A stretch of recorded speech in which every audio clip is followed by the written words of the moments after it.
الرحيم إن الحمد لله نحمده ونستعينه ونستغفره ونعوذ بالله من شرور أنفسنا ومن سيئات أعمالنا من يهده الله فلا مضل له ومن يضلله فلا هادي له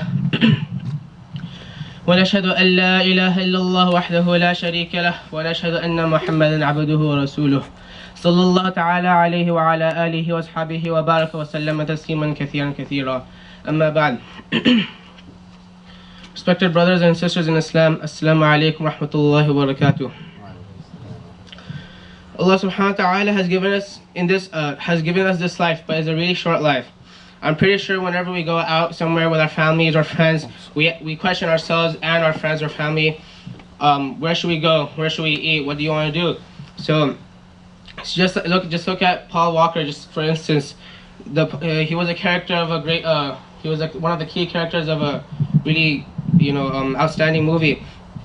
And when the day he died, he was out with his friend in his Porsche, and he was probably asking, he probably had plans where he should go for lunch, where he should go for dinner, and right while driving with his friend, his life was taken, and he did not even know.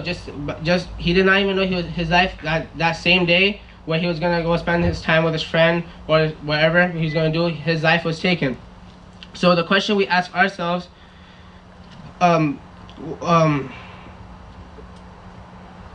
what's the question what's the question we ask ourselves, since like this life is really short? What's the question we ask ourselves that before we die, what are we supposed to do? Does anyone want to try? No? Alright. The question we're supposed to that I thought of is, how are we going to correct ourselves before the time comes for Allah subhanahu wa ta'ala to take us away? Now, I'm not here to explain how to correct ourselves. I'm just here to inspire, to persuade that to make the right choices. So, in the Quran, there's an ayah that says, كُلُّ نَفْسٍ ذَائِقَةُ الْمَوْتِ, that every soul in this world will face death. Some people will face death early, some people will face death late. The Prophet Muhammad sallallahu alaihi wasallam says, my ummah's lifespan is between the age of 60 to 70. The average person dies between 60 and 70. Now think for a second, and hopefully it doesn't happen to any of us right now, not today, inshallah. Just imagine Allah subhanahu wa ta'ala takes our life this second, this minute, today. How are we going to face in front of Allah? What are we going to say to Allah? What are we going to do? Be like, I did not pray that day because I was out with my friends doing something. No, we should be ready when Allah subhanahu wa ta'ala takes us. If we skip one salah, you spend 80,000 years in hellfire. And who knows how many salah we have missed since it became mandatory on us, because at the age usually it becomes mandatory on us around 13, I believe. So who knows how many salah we have missed. So in a hadith it comes that يتبع الميت ثلاثة فيرجع اثنان ويبقى معه واحد يتبعه أهله وماله وعمله فيرجع أهله وماله ويبقى عمله. Rasulullah sallallahu alaihi wasallam says, 3 things accompany a person to his grave, then 2 things return and 1 remains with him. His family, his wealth, and his deed go with him, then his family and his wealth return after his burial, and his deed remains with him in the grave. Rawahu Bukhari wa Muslim. So just imagine, like Allah subhanahu wa ta'ala takes our life right now. We go to Allah subhanahu wa ta'ala, and who knows how many bad deeds we have and how many good deeds we have, because nobody in this life is perfect. Only Muhammad sallallahu alaihi wasallam was perfect. So who knows how many bad deeds we have, how many good deeds we have. So just imagine we're facing Allah subhanahu wa ta'ala right now. Only Allah subhanahu wa ta'ala knows how many good deeds and bad deeds we have. So if our good deeds are not even correct, if we have more bad deeds than good deeds, what are we going to say to Allah subhanahu wa ta'ala? In another hadith it comes, إِنَّمَا الْقَبْرُ رَوْضَةٌ مِّن رِيَاضِ الْجَنَّةِ أَوْ حُفْرَةٌ مِّن حُفَرِ النَّارِ. Rasulullah sallallahu alaihi wasallam says, the grave is either a garden from the gardens of paradise or a pit from the pit of hellfire. Rawahu Tirmidhi. So looking at this hadith means that when you pass away in the grave, the angels of death, they come and ask you, they ask you questions. So if you pass all 3 questions, you get all those 3 questions right, there's going to be air, you know, the air from like from the Jannah that's gonna be coming in your grave. That you're gonna be feel comfort. You're gonna feel like, you know, cool air is gonna come to you while, you know, you're resting till the time for all of us to leave this world. And if we don't get, you know, if you don't say all the three questions correctly, Allah subhanahu wa ta'ala explains that Allah's gonna punish us in the grave. Instead of giving us, you know, comfort, He's gonna punish us by, there's different means. There's different, you know, hadith that where He says how He's gonna punish us. So right now I'm gonna say like a small story by this Imam, which I thought, you know, inspired me. So, you know, I thought I should say it to you guys too. So it says, Imam Ghazali tells the story of a man walking in a jungle. A lion comes towards him. While he was walking in the jungle, a lion comes towards him. So when a lion comes towards you, just like imagine a lion just coming to you right now. What is your reaction going to be? Anybody want to try? Ghazi? Yeah. Anybody? Scared, right? What are you going to do? Are you going to like go towards it? You're going to run the other way? What are you going to do? Right? You're going to run the other way. So this man is running away as fast as he can from the lion. And while he was running away, he sees a well in the jungle. In the jungle, you know, he was running, you know, where he was. He sees a well in the middle. So imagine yourself right now, okay, there's a lion, you know, running after me. And you see, like, one way to escape is just jumping in the well. Are you going to jump in the well, or are you going to, like, just keep running? Keep running. You keep running? Alright, but, alright, that's also a good idea. But, well, the story explains that this man jumps into the well, and before he falls down, before he lands on the, you know, before, you know, he falls down, just because he might break a bone, because, you know, he's running really fast and just jumps in out of nowhere. So he grabs a rope, right? And while, you know, when he grabs the rope, he looks up, and the lion is still just looking at him, just waiting for him, you know, till he gets up so he can eat him, you know, because lions, when they see meat, they want to eat, you know. So the lion's just waiting for him, you know, till he comes up. But this man was like, okay, for right now, I'll be safe, you know, nothing's gonna happen to me for right now. But then he starts hearing a hissing sound, like, you know, there's some hissing sound, you know. And he looks down beneath him, and he sees a bunch of snakes with their jaws open, you know, waiting for him to fall down so they can eat him. So at this moment, the man's like, oh man, my life is over, you know, I can't go up because there's a lion up there, and there's snakes down there. How am I gonna survive? So while he was thinking all these, you know, these whatever he was thinking, he sees like a black and white mouse. They're like nibbling off the rope, you know, the rope he was holding on. They're chewing it off, you know. So he's like, oh, I'm dead. I can't go up because there's a lion up there. I can't go down. I can't go down because if I fall down, there's gonna be snakes that are gonna eat me. So what am I supposed to do? So this man, well, while he was like, you know, thinking of all these, you know, bad stuff that can happen to him, he sees like a honeycomb which honey was dripping from. So this man, you know, because he's like, you know, I'm already gonna die. Might as well, you know, try eating something or something. So this man gets his finger, and he puts his finger into the honeycomb, and he takes the, you know, he gets the honey in his finger, and he licks it.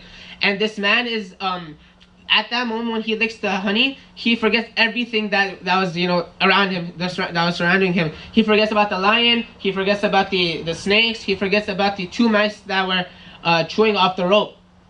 So Imam Ghazali, you know, he explains that the lion is like the angel of death, which is always coming after us, which is always waiting for us to take us to the grave. The snakes are like is like the grave where we all have to eventually go to. The black and white mouse are the day and night, which is always nibbling at our life. The life. Imam Ghazali explains the life is the rope. You know, you're holding on the rope, and he explains that's your life. And the day and night, they just keep passing by.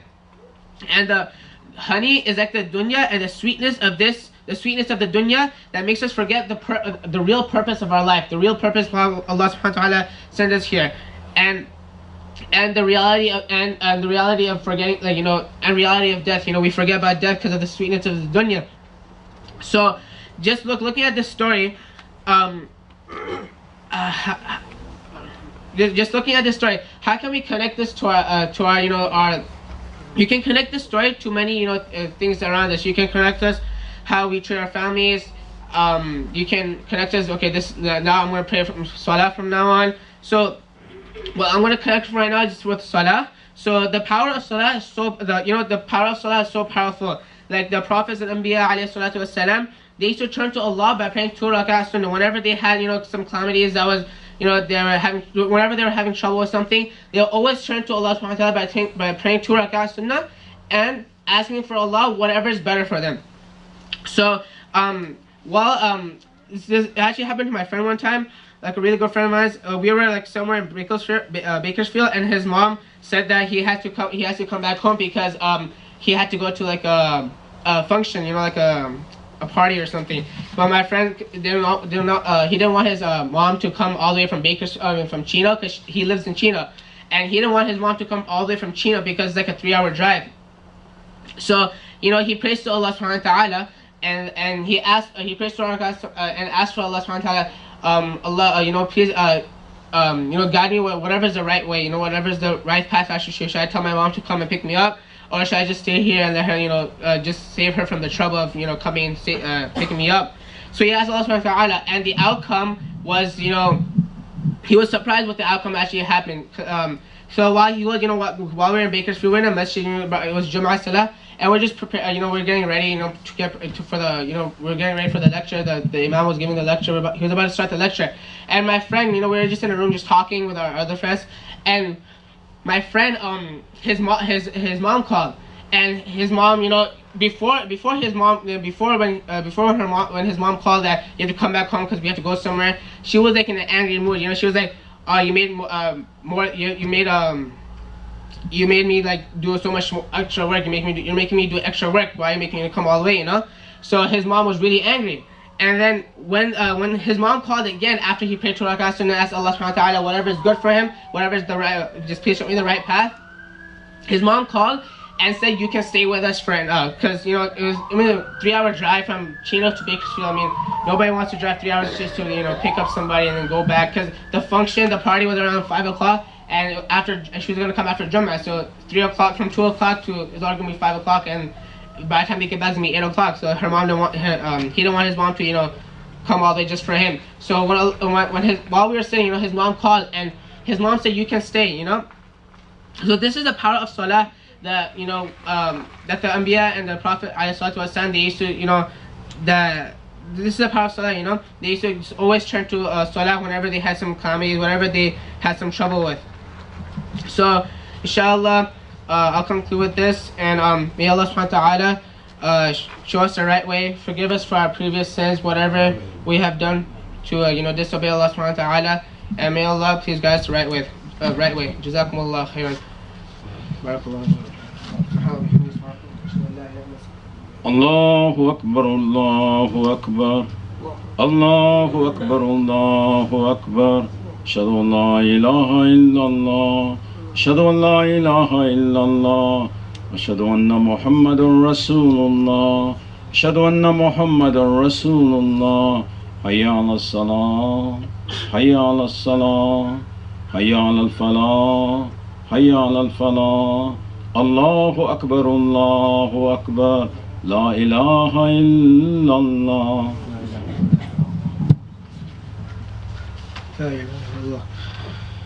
Alhamdulillah.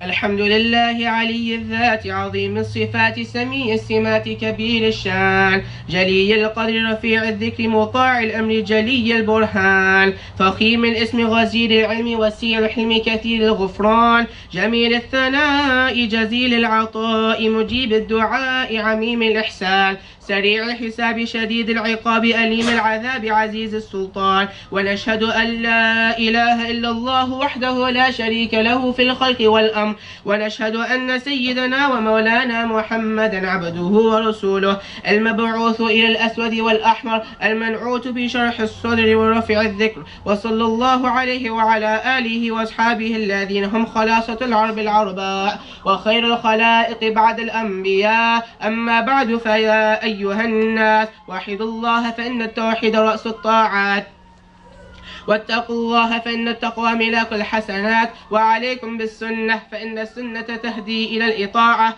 ومن أطاع الله ورسوله فقد رشد واهتدى. وإياكم والبدعة فإن البدعة تهدي إلى المعصية، ومن يعص الله ورسوله فقد ضل وغوى. وعليكم بالصدق فإن الصدق ينجي والكذب يهلك. وعليكم بالإحسان فإن الله يحب المحسنين. ولا تقنطوا من رحمة الله فإنه أرحم الراحمين. ولا تحب الدنيا فتكونوا من الخاسرين. ألا وإن نفسا لا تموت حتى تستكمل رزقها، فاتقوا الله وأجملوا في الطلب وتوكلوا عليه فإن الله يحب المتوكلين. ودعوه فإن ربكم مجيب الداعين، واستغفروه يمددكم بأموال وبنين. أعوذ بالله من الشيطان الرجيم. بسم الله الرحمن الرحيم.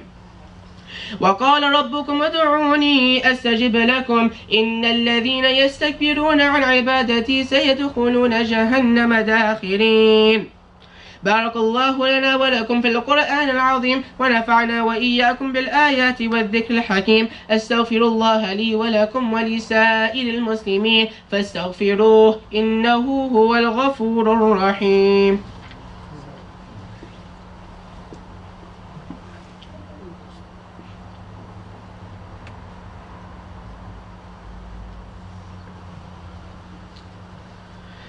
الحمد لله نحمده ونستعينه ونستغفره ونؤمن به ونتوكل عليه، ونعوذ بالله من شرور أنفسنا ومن سيئات أعمالنا. من يهديه الله فلا مضل له ومن يضلله فلا هادي له. ونشهد أن لا إله إلا الله وحده لا شريك له، ونشهد أن محمدا عبده ورسوله أرسله بالحق بشيرا ونذيرا، صلى الله عليه وعلى آله وأصحابه وبارك وسلم تسليما كثيرا. أما بعد فإني أوصيكم بتقوى الله والمواظبة على ذكر الله. ألا خير الكلام كلام الله، وأحسن الهدي هدي محمد عليه الصلاة والسلام. وشر الأمور محدثاتها، وكل محدثة بدعة، وكل بدعة ضلالة، وكل ضلالة في النار. من أطاع الله ورسوله فقد رشد، ومن يعص الله ورسوله فقد ضل فقد غوى ومن يعص الله ورسوله فقد غوى. ربنا اغفر لنا ولإخواننا الذين سبقونا بالإيمان، ولا تجعل في قلوبنا غلا للذين آمنوا ربنا إنك رؤوف رحيم. اللهم أمطر الشاب برضوانك على السابقين الأولين من المهاجرين والأنصار والذين تبعوهم بإحسان، خصوصا على الخلفاء الراشدين المهديين أبي بكر الصديق صاحب رسول الله في الغار رضي الله تعالى عنه، وعمر الفاروق قامع أساس الكفار رضي الله تعالى عنه، وعثمان ذي النورين كامل الحياء والوقار رضي الله تعالى عنه، وعلي المرتضى أسد الله الجبار رضي الله تعالى عنه، وعلى سيدي شباب أهل الجنة الإمامين الهمامين أبي محمد الحسن وأبي عبد الله الحسين رضي الله تعالى عنهما، وعلى أمهما سيدة النساء فاطمة الزهراء رضي الله تعالى عنها، وعلى عميه المكرمين بين الناس أبي عمارة الحمزة وأبي الفضل العباس. أولئك حزب الله، ألا إن حزب الله هم المفلحون. اللهم أيد الإسلام وأنصاره، وأذل الشرك وأشراره. اللهم وفقنا لما تحب وترضى، واجعل آخرتنا خيرا من الأولى. اللهم انصر من نصر دين محمد صلى الله عليه وسلم وجعلنا منهم، واخذل من خذل دين محمد صلى الله عليه وسلم ولا تجعلنا منهم. عباد الله رحمكم الله، إن الله يأمر بالعدل والإحسان وإيتاء ذي القربى، وينهى عن الفحشاء والمنكر والبغي، يعظكم لعلكم تذكرون. اذكروا الله العلي العظيم يذكركم، ودعوه يستجب لكم، ولذكر الله تعالى أعلى وأولى وأعز وأجل وأتم وأهم وأعظم وأكبر، والله يعلم ما تصنعون. الصلاة.